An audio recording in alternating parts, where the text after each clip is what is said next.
minutos. Agora, nada boa a situação do homem de 38 anos, que engravidou uma menina de 13, em Porto Seguro. Ele está sendo acusado de abuso sexual.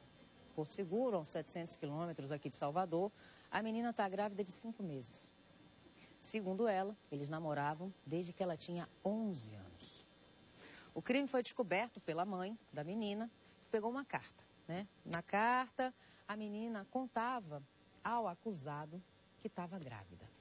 Então, o homem foi ouvido na delegacia, foi liberado, vai responder o processo em liberdade por estupro de vulnerável e tentativa de aborto. O Conselho Tutelar da cidade está acompanhando a família da garota e a gente agora vai chamar a doutora Márcia Guedes. Vem cá, doutora, do Ministério Público. Ela é a promotora da Infância e Juventude do Ministério Público do nosso estado. Bom dia, muito bem-vinda. Ela tem um trabalho exatamente com essas pessoas, sabe, que são menores de idade e precisam de tanto cuidado. Pela nossa lei, fazer sexo consentido ou não com menor de 14 anos é crime. Mas como é que é isso na nossa sociedade, doutora? Mais uma vez, bom dia. Bom dia, Daniela. Infelizmente, a sociedade precisa de mais esclarecimento e cada vez que nos oportuniza a prestar esses esclarecimentos é muito importante, porque nós lutamos pelo combate à violência sexual contra crianças e adolescentes, não só pelo Ministério Público, mas pelo Comitê Estadual de Enfrentamento à Violência Sexual. E é crescente o número de denúncias que chegam diariamente ao Ministério Público. E só para título de referência, a nossa campanha de 2011, com a cantora Ivete Sangalo, nos rendeu de ligação através do Disque 100 via a empresa Vivo de telefonia, 12.515 ligações de 4 a 10 de março do corrente ano. Isso significa que a população está cada vez mais consciente do dever, como cidadão, de denunciar os casos de violação sexual a crianças e adolescentes que ainda são seres em desenvolvimento e que reclama uma atenção especial por parte não só do poder público, mas da família e da sociedade como um todo. Doutora, eu vi um dado estarrecedor, um dado do Ministério da Saúde. Recentemente veio, acho que foi uma pedagoga aqui no jornal. Enfim, que dizia que as meninas começam a fazer sexo hoje com 11 anos. Elas iniciam o processo sexual com 11 anos. As músicas que a gente vê erotizam precocemente. A gente vê uma grande vulgarização da mulher, de forma geral. Então, como é que isso se reflete na educação dessas crianças? Porque, às vezes, dentro de casa mesmo, as mães acham normal, acham comum a menina iniciar a vida sexual com 13 anos. Ah, minha mãe arrumei um namorado. Ela fica com medo de proibir. Como é que a senhora vê isso no âmbito de casa, pelos casos que recebe? Eu acho que cada vez mais a gente percebe a fragilidade de informação no ambiente familiar, mas cada vez mais o Estado tem que se fazer mais presente, orientando essas famílias, prestando os esclarecimentos, porque se as famílias vivem num cômodo apenas, a filha cresce vendo a prática de ato sexual, porque as denúncias chegam a gente no Ministério Público nesse sentido. E isso precisa ser modificado. As famílias podem manter o seu ato sexual, mas jamais influenciar que seus filhos sejam induzidos a praticá-lo ou fazê-lo na frente deles. E até mesmo para o casamento. O Código Civil ele diz que a idade mínima para o casamento é 16 anos. E isso não é à toa. E somente em raras hipóteses, por ordem judicial, essa idade pode ser reduzida através de um suprimento judicial de idade. Mas para isso, o juiz, o Ministério Público vai verificar os laudos dos médicos e dos psicólogos, do médico atestando a aptidão física da adolescente para o casamento e dos psicólogos atestando que ela é suficientemente amadurecida para essa relação e para constituir uma família.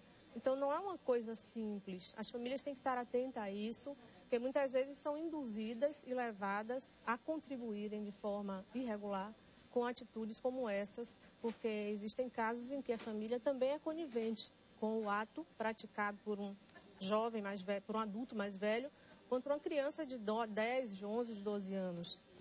Doutora, em relação às punições, quem comete estupro de vulnerável está passível a que tipo de punição? Bom, a penalidade para o caput do artigo, que é manter relação sexo, conjunção carnal, outro ato libidinoso com menores de 14 anos, que é hoje o considerado estupro de vulnerável, a penalidade varia de 8 a 15 anos a critério do juiz na fundamentação das provas que são carreadas para os autos. E a pena pode ser elevada se resultar lesão corporal grave ou morte, tudo isso vai ser examinado de acordo com as provas apuradas pela delegacia e levadas ao Ministério Público para a oferta da denúncia. Recentemente eu recebi o caso de uma menina de 10 anos, uma vizinha que ligou, estava desesperada porque a menina de 10 anos engravidou. E a gravidez tinha sido provocada por um dos primos do pai, com quem ela tinha direito de ficar. Os pais eram separados, aí tem aquela data, né, de ficar com o pai, enquanto a menina foi para lá e engravidou.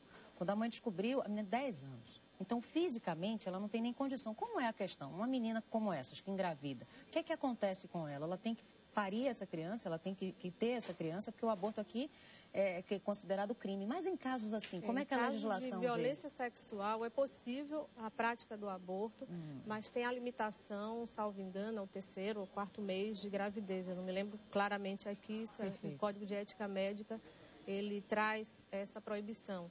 Mas é possível que a família procure de forma imediata o Ministério Público, o Conselho Tutelar Local ou o juiz para obter as orientações necessárias a evitar que o crime possa ser ainda mais gravoso e as consequências emocionais ainda mais severas para a criança.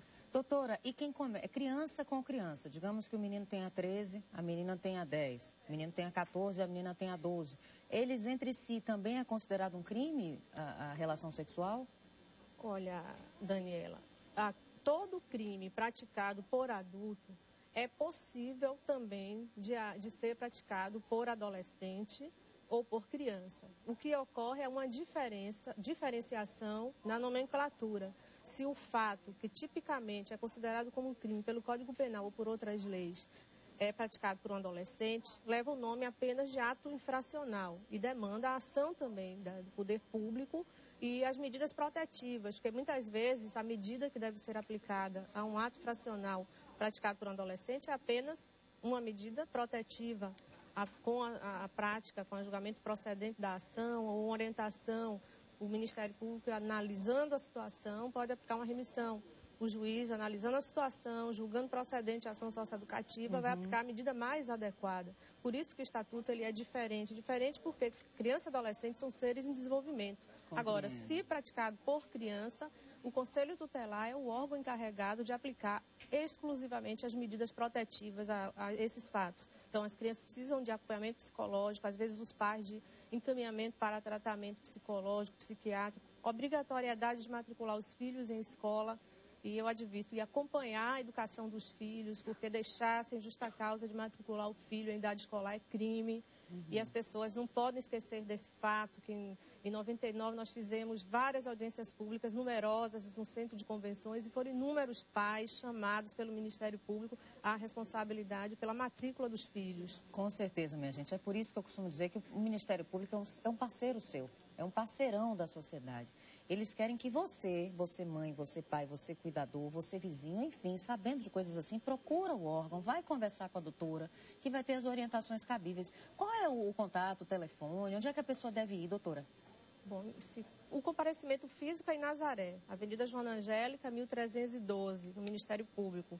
E por telefone, as denúncias podem ser anônimas, tanto para o 08.071-8400, que é nosso número para a população fazer as denúncias de crimes contra a criança, ou através do Disque 100 Nacional, que nos tem enviado inúmeras denúncias de violência sexual, de exploração do trabalho infantil, de colocação de crianças e adolescentes em situação de risco por seus pais, de abandono dos pais desses filhos. E é importante esse tipo de orientação, porque até mesmo quando existe a violência sexual e não é mais possível a prática do aborto, é preciso que se procure as varas da infância e juventude para os acompanhamentos necessários àquela gravidez e posterior entrega do filho à Justiça da Infância, para que não se coloque as crianças em latinhas de lixo nas ruas. É verdade, doutora. Olha que situação. Agora eu queria saber da senhora, qual é a participação da escola nesse processo? Porque a criança, ou normalmente o jovem, ele fica metade do tempo na escola, né? Ele tem que ficar. Como é? A escola tem contribuído, tem colaborado com isso? Olha, a escola... O papel da educação hoje, pela Constituição de 88, não se limita apenas a ensinar o 2 mais 2 são 4. Se limita a transformar para o exercício da cidadania e qualificar para o trabalho. E nesse contexto, a escola deve trabalhar questões que são importantíssimas na formação da personalidade do ser humano, no desenvolvimento sadio.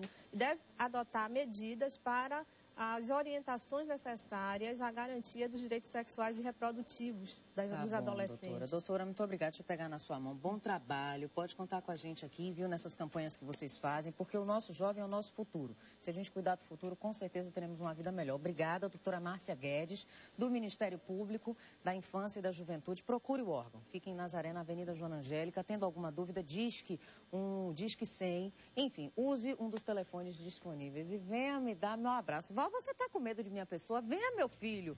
Venha mais perto, que meu abraço é grande para tentar abarcar todo o povo baiano que me permite entrar na sua casa. Muito obrigada, mil vezes obrigada. Vou dar abraço no outro cinegrafista para não causar ciúmes. Bom dia para você. Voltamos amanhã às 6h30, viu? Porque agora com Fala Brasil. Mais uma vez, obrigada e até lá.